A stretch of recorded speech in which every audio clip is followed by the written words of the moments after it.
Assalamualaikum warahmatullahi wabarakatuh.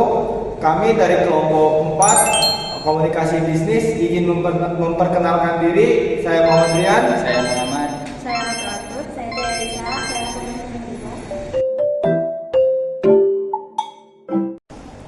Komunikasi persuasif adalah proses penyampaian pesan yang bertujuan untuk memengaruhi sikap, pendapat, keyakinan maupun perilaku seseorang, sehingga mereka secara sukarela mengikuti atau menerima pesan yang disampaikan.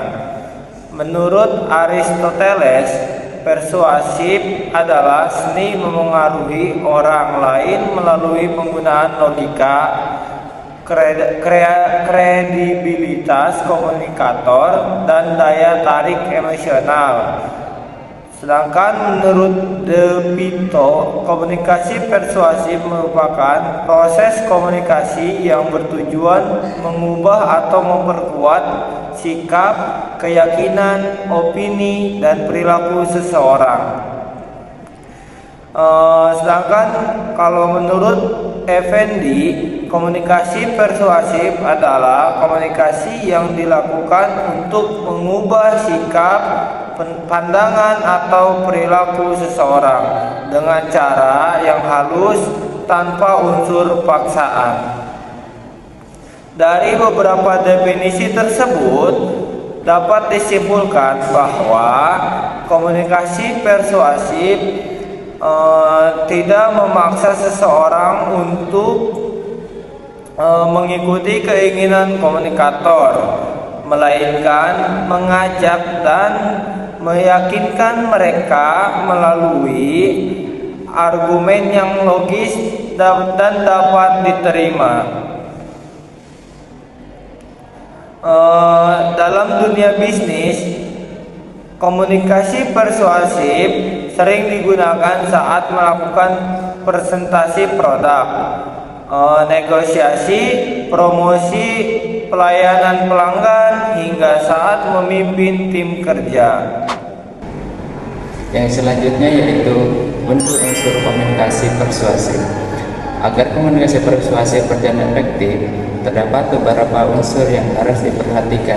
Yang pertama adalah komunikator, yaitu pihak yang menyampaikan pesan.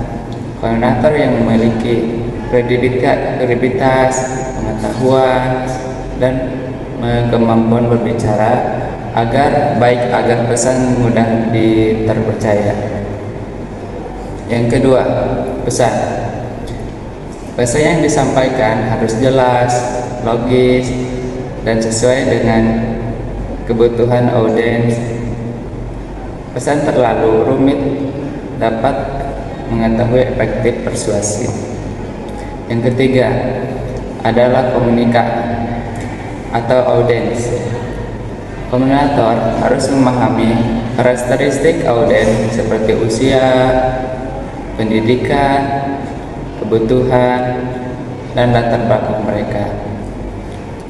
Yang selanjutnya, yang keempat adalah media komunikasi. Media dapat berupa komunikasi langsung, berprestasi, email, media sosial, maupun iklan. Yang kelima adalah umpan balik atau feedback. Umpan balik diperlukan untuk mengetahui apakah pesan disampaikan telah diterima dan dipahami oleh audiens. Jika kelima unsur tersebut dapat berjalan dengan baik, maka peluang keberhasilannya komunikasi persuasif akan semakin besar. Selanjutnya ada tujuan komunikasi persuasif. Secara umum, komunikasi persuasif memiliki beberapa tujuan. Tujuan pertama adalah mengubah sikap seseorang. Misalnya, perusahaan ingin mengubah persepsi pelanggan terhadap produk baru yang diluncurkan. Tujuan kedua adalah mengubah opini atau pendapat dalam dunia bisnis. Perusahaan sering memberikan informasi dan bukti untuk membangun opini positif masyarakat terhadap merek mereka. Tujuan ketiga adalah mengubah perilaku, contohnya mengajak konsumen membeli produk atau menggunakan layanan tertentu. Tujuan keempat adalah memperkuat keyakinan yang sudah ada. Sebuah perusahaan dapat melakukan komunikasi persuasif untuk mempertahankan loyalitas pelanggan yang mudah menggunakan produknya. Selain itu, komunikasi persuasif juga bertujuan membangun hubungan yang baik antara perusahaan dengan pelanggan, mitra bisnis, maupun karyawan. Selanjutnya yaitu teknik komunikasi persuasif. Dalam praktiknya, terdapat beberapa teknik komunikasi persuasif yang sering digunakan. Pertama yaitu teknik asosiasi. Teknik ini menghubungkan pesan dengan sesuatu yang sedang populer atau disukai masyarakat. Misalnya, sebuah produk menggunakan figur publik atau influencer untuk menarik perhatian konsumen. Yang kedua yaitu teknik integrasi. Komunikator berusaha menempatkan dirinya sejajar dengan audiens, sehingga tercipta kedekatan. Misalnya, seorang sales mengatakan bahwa ia memahami kebutuhan pelanggan karena pernah mengalami masalah yang sama. Yang ketiga yaitu teknik ganjaran. Teknik ini menawarkan keuntungan atau manfaat tertentu. Contohnya yaitu promosi diskon, cashback, atau bonus pembelian. Yang keempat yaitu teknik tataan pesan. Pesan disusun secara menarik, sistematis, dan mudah dipahami, sehingga audiens lebih mudah menerima informasi yang diberikan. Yang kelima yaitu teknik emosional.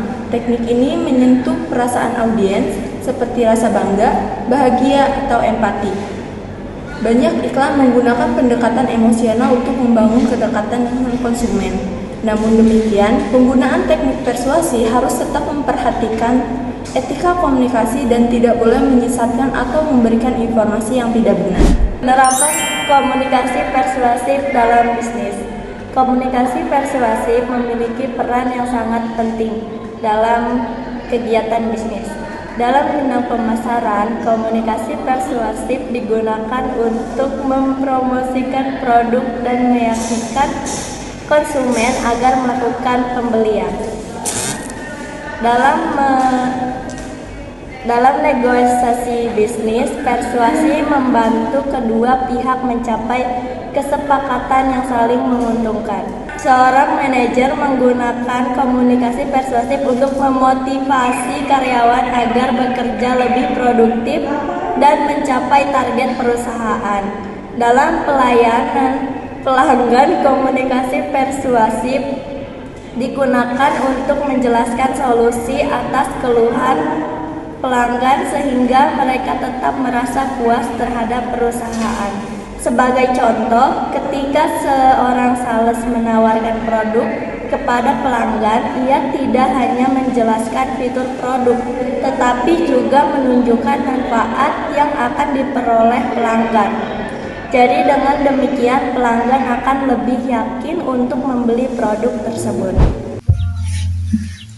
Jadi kesimpulannya, berdasarkan pembahasan yang telah disampaikan, dapat disimpulkan bahwa komunikasi persuasif adalah proses komunikasi yang bertujuan untuk mempengaruhi sikap, pendapat, keyakinan, maupun perilaku seorang tanpa adanya pemaksaan. Dalam komunikasi bisnis, kemampuan persuasif sangat diperlukan karena membantu perusahaan untuk menyasar produk, membangun hubungan dengan pelanggan, meningkatkan kerjasama tim, serta mendukung keberhasilan organisasi secara menerus. Oleh karena itu, berdasarkan mahasiswa yang berprestasi di dunia pekerja, kita untuk mengembangkan kemampuan komunikasi persuasif agar mampu menyediakan ide-ide atau gagasan secara efektif serta mempunyai tujuan komunikasi berbaik. Baik, cukup sekian presentasi dari kelompok kami. Kurang lebihnya mohon maaf. Wabillahi taufiq wal hidayah. Wassalamualaikum warahmatullahi wabarakatuh.